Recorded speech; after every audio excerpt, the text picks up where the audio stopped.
Hi, detail അക്കാദമിയിലേക്ക് സ്വാഗതം. ഇന്ന് പറയാൻ പോകുന്ന വിഷയം നമുക്ക് സ്റ്റാഫിനെ എങ്ങനെ നല്ല രീതിയിൽ മാനേജ് ചെയ്യാം. ഓക്കെ, നമുക്ക് പല സ്റ്റാഫ് ഉണ്ടാവും. ചിലപ്പോൾ 2 സ്റ്റാഫ് ഉണ്ടാവും, 3 സ്റ്റാഫ് ഉണ്ടാവും, 5 സ്റ്റാഫ് ഉണ്ടാവും, 6 സ്റ്റാഫ് ഉണ്ടാവും. ഒരു കാർ വാഷ് ആയിക്കോട്ടെ, കാർ ഡീറ്റെയിലിംഗ് ആയിക്കോട്ടെ. ഇവിടെ പലപ്പോഴും നമ്മൾ കാണാറുണ്ട്, ചിലപ്പോൾ ഒരു സ്ഥലത്ത് തന്നെ എല്ലാവരും കൂടി നിൽക്കും. ഒരു കാർ വന്നു കഴിഞ്ഞാൽ ആ കാറിൻ്റെ പിന്നാലെ ആയിരിക്കും എല്ലാവരും. വേറൊരു കാർ വന്നു കഴിഞ്ഞാൽ ചിലപ്പോൾ ഇതിൽ നിന്ന് 2, ഇതിൽ നിന്ന് 3 ആൾക്കാർ. ചിലപ്പോൾ ഇവർ തന്നെ ചിലപ്പോൾ കൺഫ്യൂഷൻ ആവും. അത് കഴിഞ്ഞ് ചിലപ്പോൾ നമ്മൾ അപ്ലൈ ചെയ്യുമ്പോൾ ടയർ ഷൈനിങ് ചെയ്യണ സമയത്ത്, ക്ലീനിങ് ചെയ്യണ സമയത്ത്, മാറ്റ് എടുക്കണ സമയത്ത് ഒക്കെ നമുക്ക് എന്താവും, ചില കൺഫ്യൂഷൻസ് വരാറുണ്ട്. ചിലപ്പോൾ അത് ചെയ്തോ, ഇത് ഞാനാണോ ചെയ്തത്, അവനാണോ ചെയ്തത് എന്നുള്ളതൊക്കെ കൺഫ്യൂഷൻ വരാറുണ്ട്. ഇവിടെ ജസ്റ്റ് ആ കൺഫ്യൂഷൻ മാറ്റാൻ വേണ്ടിയിട്ടുള്ളൊരു ടിപ്പ് ഞാൻ പറഞ്ഞുതരാം. ഇപ്പോൾ ഉദാഹരണം പറയുകയാണെങ്കിൽ നമുക്കൊരു 4 സ്റ്റാഫ് മിനിമം ഉണ്ടെന്ന് വിചാരിച്ചു. അതായത് വാഷിങ്ങിന് ഉള്ളൊരു സ്റ്റാഫ്, ബാക്കി പുറത്ത് നിൽക്കുന്ന സ്റ്റാഫ്, അങ്ങനെ 4 സ്റ്റാഫ് നമുക്കുണ്ടെങ്കിൽ ആ സ്റ്റാഫിനെ ഓരോ ദിവസവും ഓരോ ലീഡർ എന്നുള്ള രീതിയിലേക്ക് സെറ്റ് ചെയ്യാം. അതായത് ഒരു ദിവസം കാർ വാഷിന് ഒരു ലീഡർ ഉണ്ടാവും. അതുപോലെ തന്നെ കാറിൻ്റെ മാറ്റ് കാര്യങ്ങളൊക്കെ, ഇൻറ്റീരിയർ കാര്യങ്ങൾ ചെക്ക് ചെയ്യാനും അതെടുത്ത് ക്ലീൻ ചെയ്യാനും അതേപോലെ വെക്കാനും ഒരു ലീഡർ ഉണ്ടാവും.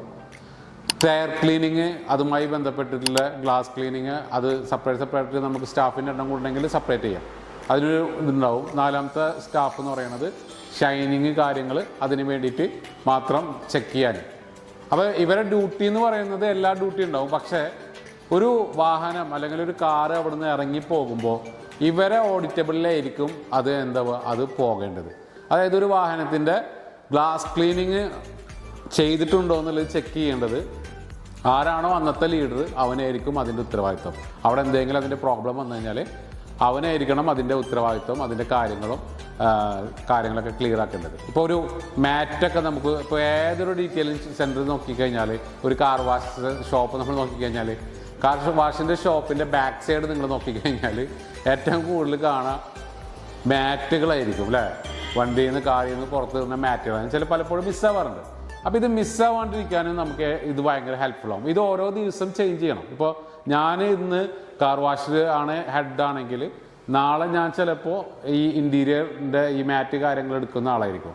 അല്ലെങ്കിൽ മറ്റന്നാൾ ചിലപ്പോൾ ഞാൻ ഗ്ലാസ് ക്ലീനിങ്ങിൻ്റെ ആളായിരിക്കും. അതിന് പിറ്റന്നാൾ ചിലപ്പോൾ ഞാൻ ടയർ ക്ലീൻ. അപ്പോൾ ഇങ്ങനെ ചെയ്യുമെന്ന ഗുണമെന്ന് വെച്ചാൽ ഓരോ ജോലിയും എല്ലാവരും പഠിക്കും, പെർഫെക്റ്റ് ആവുകയും ചെയ്യും. അപ്പോൾ ഒരാളെ സംബന്ധിച്ചിടത്തോളം അവൻ തന്നെ എല്ലാ വർക്കും, ചിലപ്പോൾ ചില സ്ഥലത്തൊക്കെ കാർ വാഷിൻ്റെ ഉള്ളിൽ നിന്ന് ഒരാൾ പുറത്തിറങ്ങില്ല, അവൻ കാർ വാഷ് ചെയ്യുന്ന ആൾ മാത്രമേ ആയിരിക്കും. മറ്റേ ആളാണെങ്കിൽ നോർമൽ 2-3 കാര്യങ്ങളൊക്കെ ആയിരിക്കും ചെയ്യുക. ഇപ്പോൾ ഇതിങ്ങനെ ചെയ്യുമ്പോൾ നമുക്ക് എല്ലാ വർക്കും എല്ലാവരും ചെയ്യുന്നൊരു ലെവലിലേക്ക് എത്തും. ഓക്കെ, ഇപ്പോൾ ഈ ഒരു ടിപ്പ് നിങ്ങൾ മനസ്സിലായിട്ടുണ്ടാവും. ഓക്കെ, കൂടുതൽ കാര്യങ്ങൾ നിങ്ങൾക്ക് അറിയണമെങ്കിൽ, നിങ്ങളേതായിട്ടുള്ള കാര്യങ്ങൾ നിങ്ങൾ ഇംപ്ലിമെൻറ്റ് ചെയ്തിട്ടുണ്ടെങ്കിൽ താഴെ കമൻറ്റ് ചെയ്യുക, ഷെയർ ചെയ്യുക. Thank you. ഇനി വേറെ ജോബ് കാർഡ് വല്ലതെന്ന് വെച്ച് കഴിഞ്ഞാൽ, നോർമലി മാറ്റിൻ്റെ കേസ് പറഞ്ഞപ്പോൾ വാട്സപ്പ് മാറ്റ് സാധാരണ കമൻറ്റ് ചെയ്ത് കഴിഞ്ഞാൽ പറഞ്ഞു. ഇതെന്താ ചെയ്യുന്നത് വെച്ച് കഴിഞ്ഞാൽ,